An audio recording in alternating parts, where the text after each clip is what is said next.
Happy Rainy Monday. Let's start with chapter 6. It's called Flying Bears. The cubs whimpered louder. They went to go get her, but they were afraid of the ice, whispered Jack.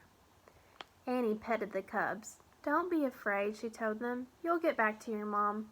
The big polar bear growled. She paced back and forth, sniffing the air. Annie kept petting the two cubs and whispering to them. Jack looked in the book for anything that might help. Finally, he found something. Even though a female polar bear can weigh as much as 750 pounds, she can walk on ice too thin to hold a person by balancing her weight and sliding her paws over the ice. Oh man, that's incredible, whispered Jack.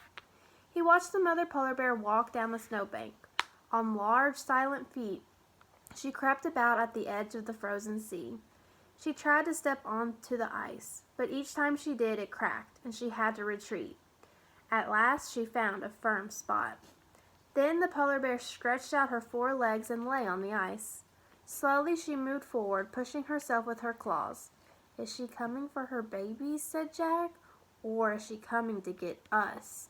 I don't know, said Annie. Hey, let's put on the masks. What for, said Jack. Maybe they'll protect us, said Annie. Maybe she'll think we're polar bears too. Oh, brother, said Jack. But Annie gave him a bear mask. He took off his glasses and slipped it on. Jack peered through the mask holes. It was hard to see the huge white bear sliding over the frozen sea. He squinted, and that helped. The polar bear looked at her cubs and let out a deep moan. The 2 little bears carefully went to their mother. She licked the cubs and touched her nose against each of theirs.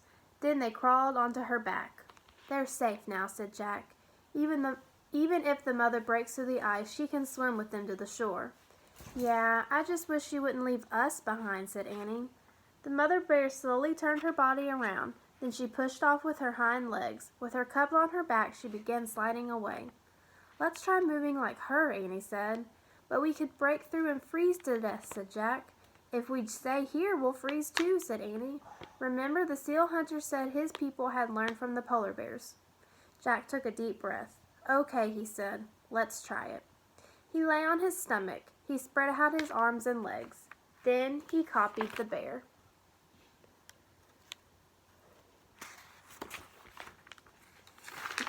He pressed his mittens against the ice and pushed off, sliding his feet.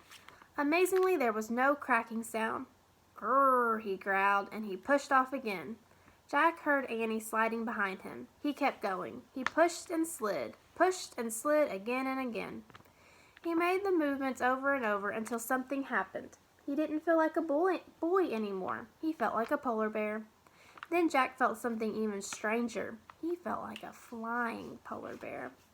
Jack swirled along as if his arms and legs were giant wings, and the moonlit sea ice were a glassy sky. He remembered what the seal hunter had said. Polar bears can fly. All right, let's see what type of questions we have today.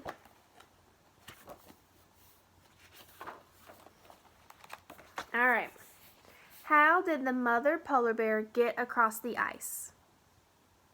What did the children put on to help protect them? Where did the cubs ride when their mother got to them? And how did the children get off the ice? We'll start chapter 7 tomorrow.